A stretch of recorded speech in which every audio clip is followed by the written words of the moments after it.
Il y a plusieurs personnes qui me disent « Hey, moi aussi, Sandra, j'aimerais ça, vivre ma best life, mais voyager, ça coûte cher. Alors, as-tu des trucs pour moi? » Et oui, j'ai des trucs pour vous. C'est sûr que je peux pas développer dans une vidéo genre de 3 minutes, mais je peux quand même vous donner quelques trucs. Et si vous voulez que je développe, écrivez-moi ça en commentaire et je ferai d'autres vidéos à ce sujet. Même peut-être un live bientôt. Est-ce que ça vous tente que je fasse un live?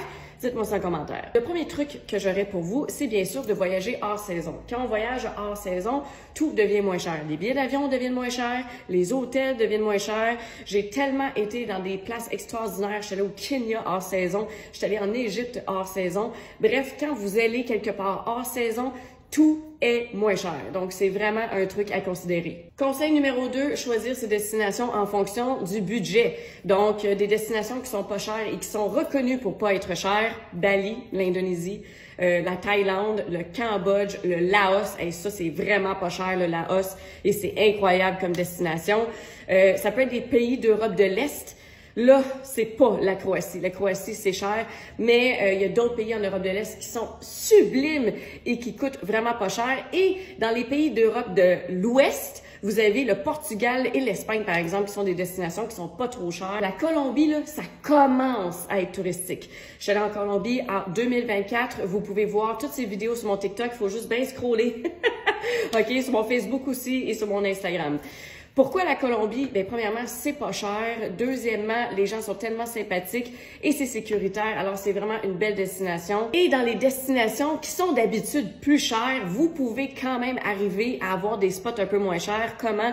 Bien, c'est à sortir des grosses métropoles. Par exemple, si vous voulez aller en France, oui, il y a Paris, mais Paris va coûter très cher. Mais vous pouvez sortir de Paris puis aller dans toutes les régions françaises qui sont incroyables. Et ça fonctionne aussi pour les régions du monde qui sont habituellement très dispendeuses.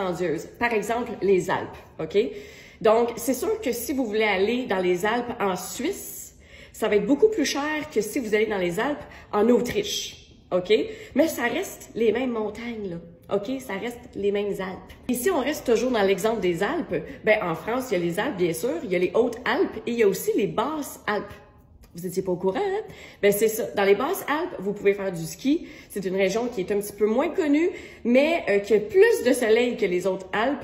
Alors, il y a vraiment des opportunités comme ça de voyager pour moins cher. Il faut juste quand même rester ouvert d'esprit parce que peut-être que vous allez vous dire « Oui, mais moi, je veux vraiment aller dans les autres Alpes françaises. » Ben, si vous allez dans les régions qui sont un peu moins connues, vous allez aussi interagir un petit peu plus avec la population, puis ça, c'est vraiment cool. Et on va se dire qu'est-ce qui coûte le plus cher dans un voyage d'habitude, c'est le billet d'avion. Alors, il y a des trucs et astuces pour économiser sur ces billets d'avion. Premièrement, booker un billet un mardi ou un mercredi, même des fois un jeudi, là. Bref, en semaine, c'est beaucoup moins cher que la fin de semaine. Aussi, si vous bookez votre billet 6 semaines à l'avance, ça peut être beaucoup moins cher. Et si vous êtes capable de le booker des mois à l'avance, ben c'est encore mieux parce que vous pouvez magasiner puis attendre vraiment comme genre le prix hot, puis là, vous l'achetez. Et bien sûr, si vous avez une carte de crédit qui vous donne des points en échange de billets d'avion, il y en a de toutes les sortes. Il y a Visa, Mastercard, il y a aussi American Express qui font ça. Donc, il y a vraiment plein de cartes de crédit out there. Il y a des sites Internet qui font des comparaisons. Moi, par exemple, j'ai une carte de crédit Aéroplan. Donc, quand vous me voyez voyager à l'intérieur du Canada, souvent, c'est parce que j'ai utilisé mes points Aéroplan. Et les membres Aéroplan, ils ont aussi une valise gratuite quand ils achètent un billet d'avion comme Basic. Donc le moins cher, mais ça vient aussi avec un bagage. Fait que là-dessus, ça permet vraiment d'économiser des sous. La seule chose, c'est que quand vous utilisez une carte de points, c'est toujours rentable de booker vos vols avec la compagnie aérienne de votre carte, parce qu'après ça, ça va me générer plus de points. Bref, vous comprenez ce que je veux dire. Et moi, j'avais la carte avant, celle qui coûtait comme 140 $ par année.